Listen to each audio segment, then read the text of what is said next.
அன்பான தேவனுடைய பிள்ளைகளே, உங்களை இந்த காலை வேளையிலே வசனத்தின் வாயிலாக பார்ப்பதிலே மிக்க மகிழ்ச்சி அடைகிறேன். இந்த நாளிலும் தேவனோடு சஞ்சரிப்போம் என்கிற இந்த நிகழ்ச்சியில் ஏசாயா தீர்க்கதரிசியின் புஸ்தகம் 58வது அதிகாரம் 11வது வசனத்திலிருந்து ஒரு சின்ன செய்தியை பகிர்ந்து கொள்ள விரும்புகிறேன். அதிலே சொல்லப்பட்டிருக்கிறது, கர்த்தர் உன்னை நித்தமும் நடத்தி மகா வறட்சியான காலங்களிலும் கூட உன்னுடைய எலும்புகளை நினமுள்ளதாக்குவார்.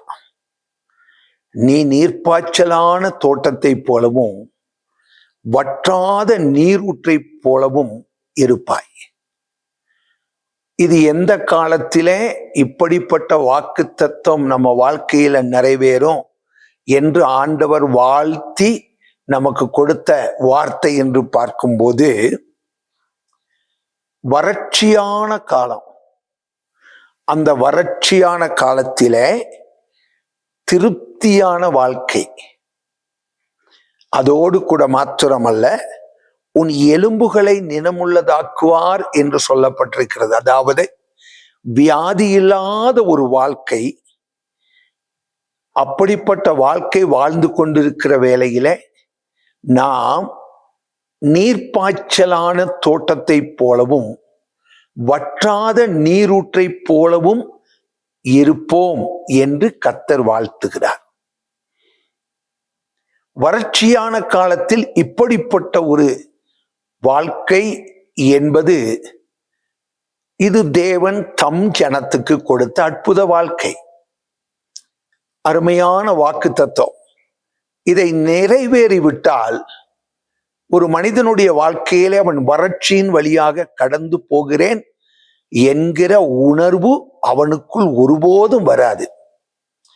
அப்படிப்பட்ட ஒரு ஜீவியம் நமக்குள்ளே காணப்பட வேண்டுமேயானால் அந்த வசனத்திலே முதல் பகுதி சொல்லப்பட்டிருக்கிறது, கர்த்தர் உன்னை நித்தமும் நடத்தணும்.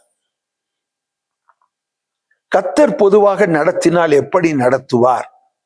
வேதம் சொல்லுகிறது, அவர் தம் ஜனத்தை போதித்து நடத்துவார். போதித்து நடத்துவார். போதனை இல்லாம கர்த்தர் நடத்தவே மாட்டார். பாருங்க, லூக்கா எழுதின சுவிசேஷம் 5வது அதிகாரத்துல கரையில் இருந்த பேதுருவை ஆழத்துக்குள்ளே நடத்தினார்.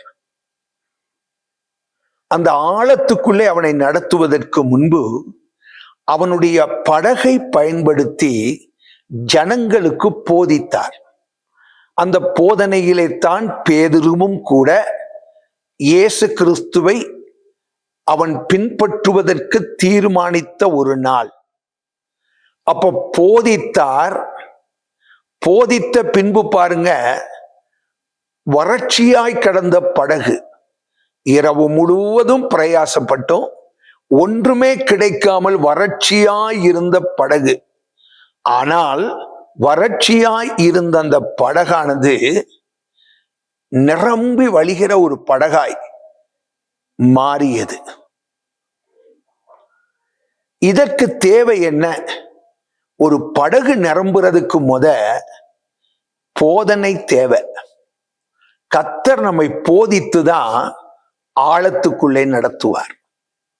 அன்பான தேவனுடைய பிள்ளைகளே, போதனை நீங்க வெறுத்து ஆசீர்வாதம் மட்டும் நாம் பெற வேண்டும் என்று விரும்பினால் அது கனவிலும் ஆன்மீக வாழ்க்கையிலே நிறைவேறாத ஒன்று.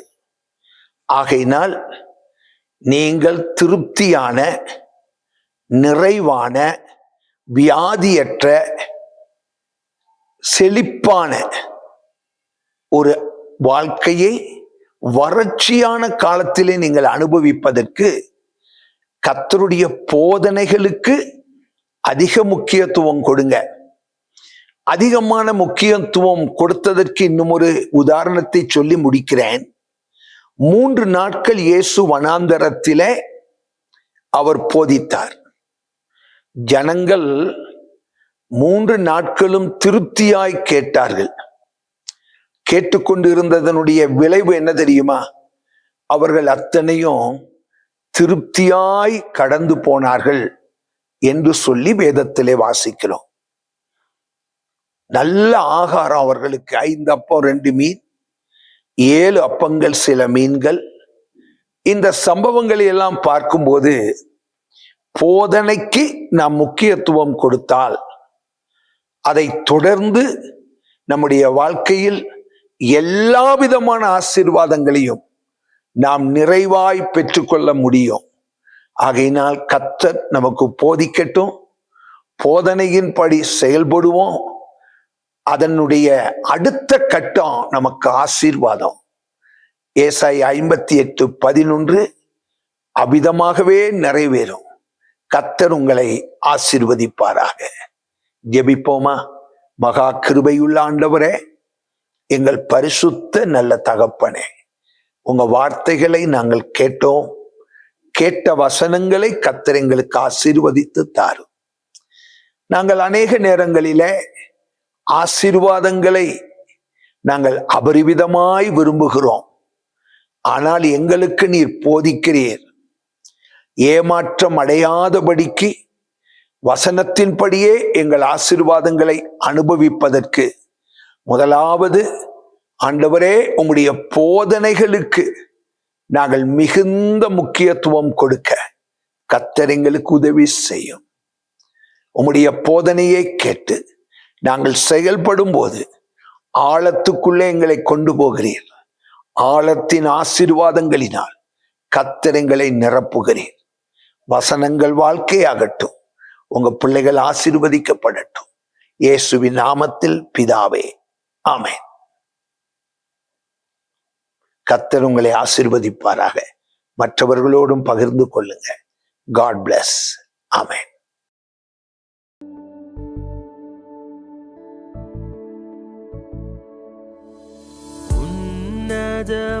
உன்னதமானவரே,